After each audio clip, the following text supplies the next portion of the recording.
Hi guys, welcome to Crazy Burger. In this video we're going to be looking at some accessories for the Evercade EXP-R. I finally found my Taito grip so we can test that out as well. So without further ado, let's get started.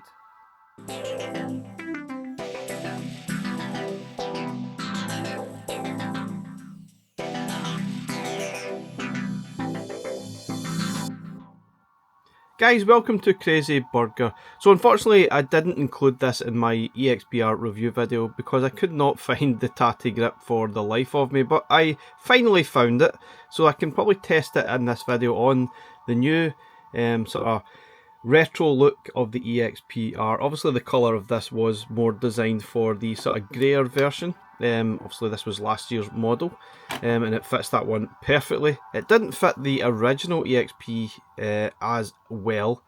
There was a little bit of shake here and there, but let's have a look at it on the new version. Obviously there is a colour clash, but it's not a big problem. I think it does come in white and grey, and obviously you need to put it on the right way.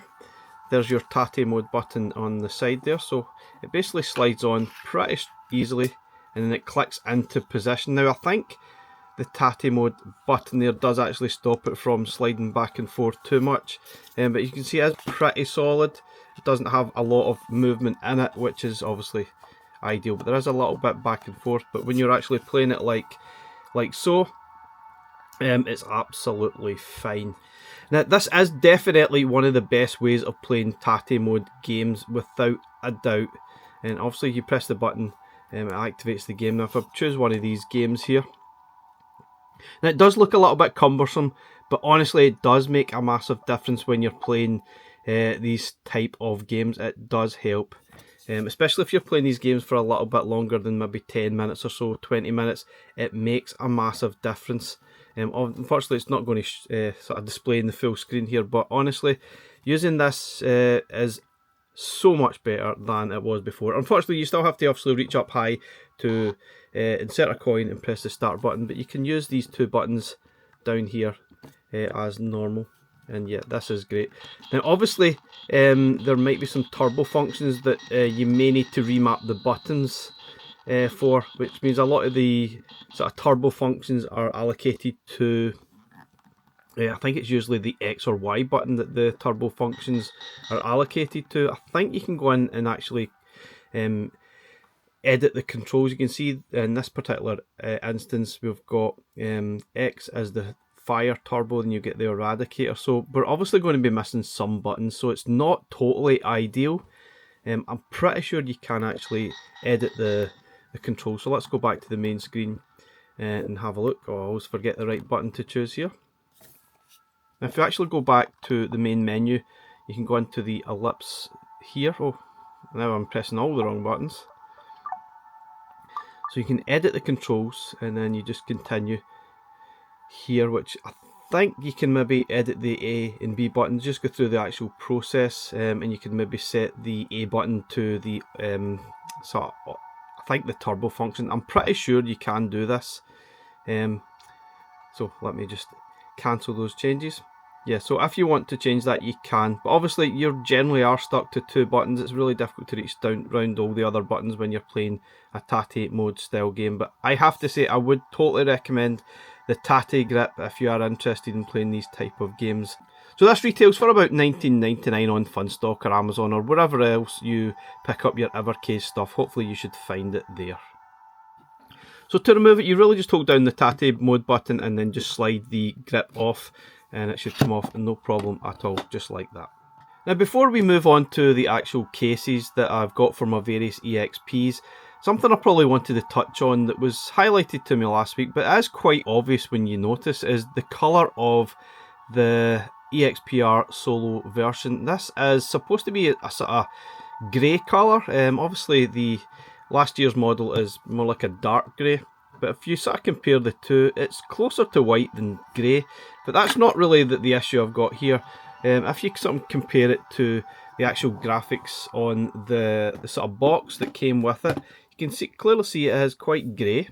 And looking at the front cover, it looks quite grey. I'm not sure if this is just bad lighting, but look at the actual bezel itself.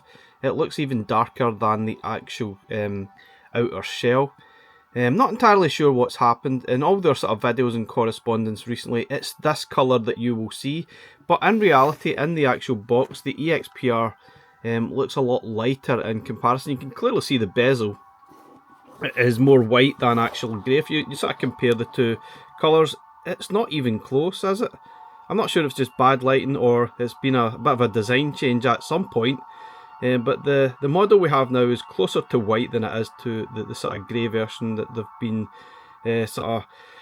putting on all their sort of advertisements and correspondence, and the boxes included, which is, yeah, it's a little bit weird. I'm not really that bothered personally, but just something I thought I would highlight. It's just a bit strange that the colour is completely different. You can clearly see that the colour isn't white, obviously looking at the cartridge. It is a grey colour, but it's not as dark grey as the box would sort of have you believe. So yeah, not a big problem, but there's obviously been something changed at some point along the line. Something I usually always forget when I'm buying these models is a case. Now sometimes I have had a case come with it. Now this is the main one that's on the Funstock website or on Amazon. It's usually about £15 or £20 and it is quite thin. There is two sections to it. You can actually fit two EXPs in here. But it's obviously just a fairly soft canvas case. It doesn't have massive protection, it is quite soft, and the EXP really just fits in the front like that. As I said, you can put another one in the back, although I reckon the back is probably better suited to put in a whole array of cartridges if you like. This is the one that you'll probably find, it's the most common one now. But previously they did do the hard shell option as well, which I think is actually far better. Let's have a look at that. Now this is the previous version, the hard case. I'm not really sure if they still do this, to be honest, but this one is definitely far better. You can see it is a hard case and it offers far better protection than the softer canvas model. And if you open up, obviously you can see all the carts that I have in here. There's probably too many. I think maximum you can fit in here is probably about 9, I guess. I've probably squeezed in a few more than I really should have. And you can see that the EXP pretty much sits down here. It's got a couple of straps to protect it.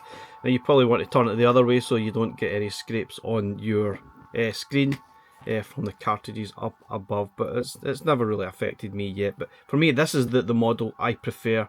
It's got far better protection on the case rather than the other canvas model. Now this is the unofficial sort of hard case version, which you'll probably find on Amazon somewhere. It's a little bit bulkier and it probably isn't quite the perfect fit. This is obviously where my white EXP is. So you want to compare the sort of versions.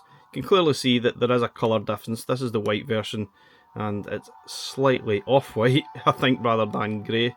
But yeah, anyway, so I'm moving on. So you can see this case, it only has one strap over there. It's got some movement either side. It's not too bad, but yeah, you've got the same sort of section up the top here to put in lots of various different cartridges, and you can zip that over as well. And thankfully this one does have a protection for the screen here. It's got a flap, which is definitely something missing from the official model, which would be probably appreciated.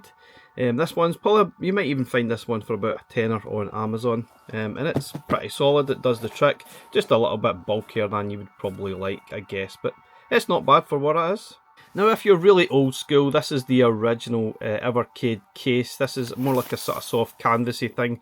It looks more like a school bag, to be honest, from way back in the days. It's got a front section there to put in some cartridges. Not an awful lot would fit in there right enough, but obviously this is the smaller original Evercade EXP, which is where I keep it at the moment. And yeah, you can't squeeze in the sort of EXP-R. It's slightly longer, so you would probably most likely burst it. I think I have probably scraped it in there, but it's definitely a bit of a tight fit, to be honest. But yeah, this is the original case. I'm not even sure if you can still pick this up, to be honest, but if you've got a original Evercade, this is definitely the one to choose.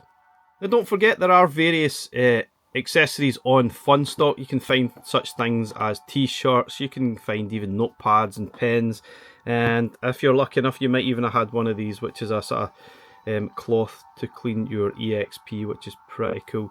There's all sorts of things on Funstock. I think they've even got a calendar upcoming for 2026, so there's various things. There's even blank cases. There might even been blank carts at some point as well, so I know a lot of people would like to put a blank cart in the back of these just to sort of make it a dust cover, just like the Super Pockets, but I'm not entirely sure if they still do them, to be honest. But anyway, that's just a quick look at some of the accessories that you can find for your Evercade EXP-Rs. I would definitely recommend getting a case. The Taito grip, I would recommend if you love playing those sort of style games. If you're not that bothered, then it's just an expense you don't really need. But anyway guys, thanks for watching. We'll catch you again in the next one. Bye for now.